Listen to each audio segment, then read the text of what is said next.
I'm Red Lagoe. I am the author of Lucid Screams and Dismal Dreams. They're so pretty together! Both of these are horror story collections. There's about 13 to 16 stories in each book, running a gamut of different genres, subgenres of horror. Today I'm going to be reading from Lucid Screams. I'm going to read one of my favorite flash fiction stories in this collection. It's called ODOR MORTIS, and it's got some art. Look at the toe tag, it's so adorable! ODOR MORTIS originally appeared in Crystal Lake Publishing's Shallow Waters Volume 4 Flash Fiction Anthology. Okay, here we go. Yep, I don't function well with accessories. ODOR MORTIS.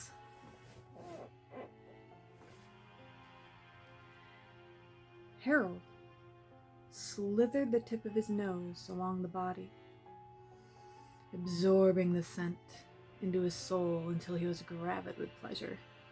A female, mid-30s, graced the table in his basement embalming room.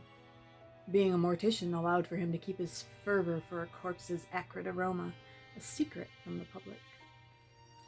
Like any other person, he spent his evenings watching TV and swiping left on the dating app. Most women, he assumed, had no interest in coming back to his place, considering he lived in his funeral home. A lack of confidence and fear they'd discover his unorthodox delights in the fragrantly deceased kept Harold from ever reaching out to the women on the app. He preferred the people on the table to the living anyway. A tragic car accident landed the current body into his caring hands. A wreck mangled the right half of her face beyond recognition. Harold was smitten by what was left of her. A remaining soft, black eyebrow, slick to the touch like a crow's feather. It framed the woman's left eye. She had a kind eye, one that he could stare into all day.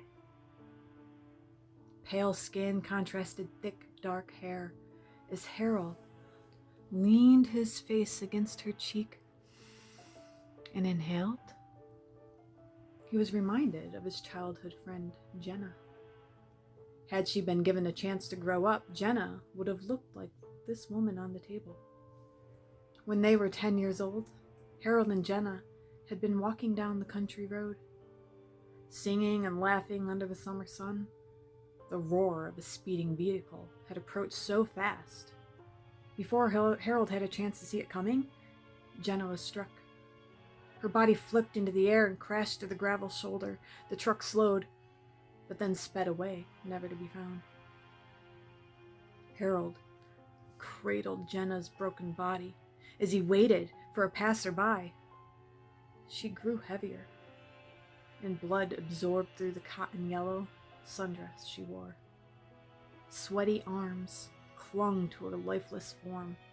His tear-soaked cheeks pressed against her blood and gravel-splattered face. He embraced his best friend and begged for her to be all right. But on this stretch of country road, nobody came to help. Then he detected it. At first, he turned away from the foreign, pungent odor, but he was intrigued. Having never smelled anything like it, he leaned in for another sniff. Fighting a natural response to reject the odor, he dove in for more.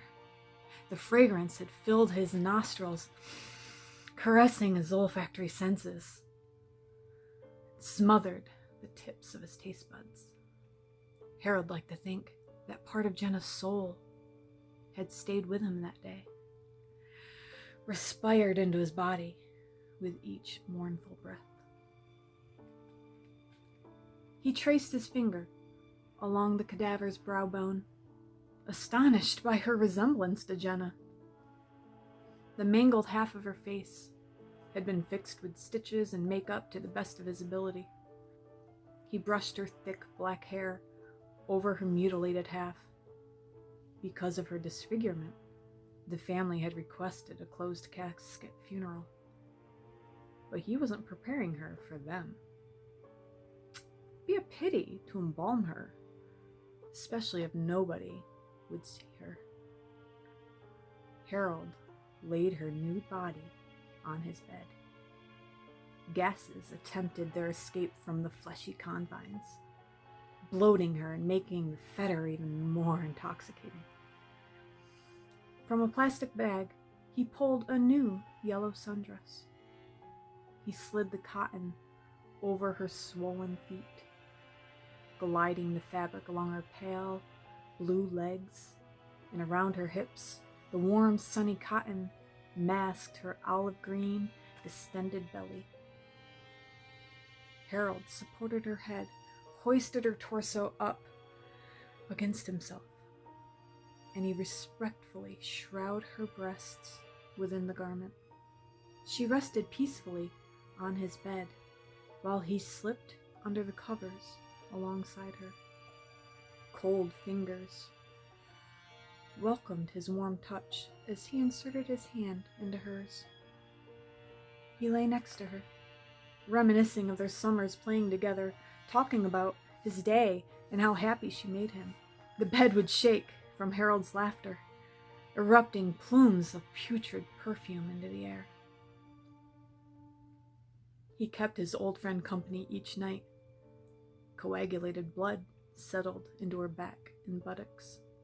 Her eyeballs shriveled behind closed lids. Weeks passed, and Bouquet changed.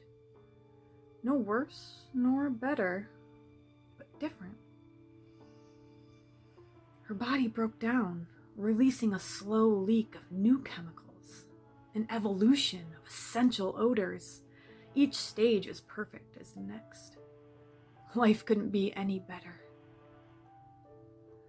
But all things that bring happiness eventually get taken. Over time, the remains of what used to be Jenna, or the woman that could have been Jenna, were sticky and skeletal. The aroma of decay waned, and Harold's gut gurgled with hunger for more. He twitched, scratching at his arms. Ever since this new Jenna came along, none of the other bodies that came through his funeral home satisfied him. Jenna's face was the frosting on his fetish that he could not go without. But she was rotting away, waiting for another closed casket victim that looked like his best friend could take a lifetime. He couldn't risk the wait. He kissed the exposed skull on her forehead and promised that he'd find her again. After inhaling the remnants of Jenna's musk, he went to the living room and opened up his dating app. Repeated left swipes revealed a multitude of disappointing options. Blurred faces, all the wrong faces passed by. Persevering through this search for over an hour, he began to lose hope. As exhaustion took over and he began to nod off, a pale face with dark hair caught his attention. His pulse hitched with the prospect that he found her. A woman with dark brows and kind eyes had a coy smile. She would be perfect for him. But first, he would need to release her morbid fragrance. The end. That was Odor Mortis from Lucid Screams short story collection, released in 2020. And while you're out there getting this, if you choose to, get this one too, Dismal Dreams. Thank you for listening to my story. Happy Halloween!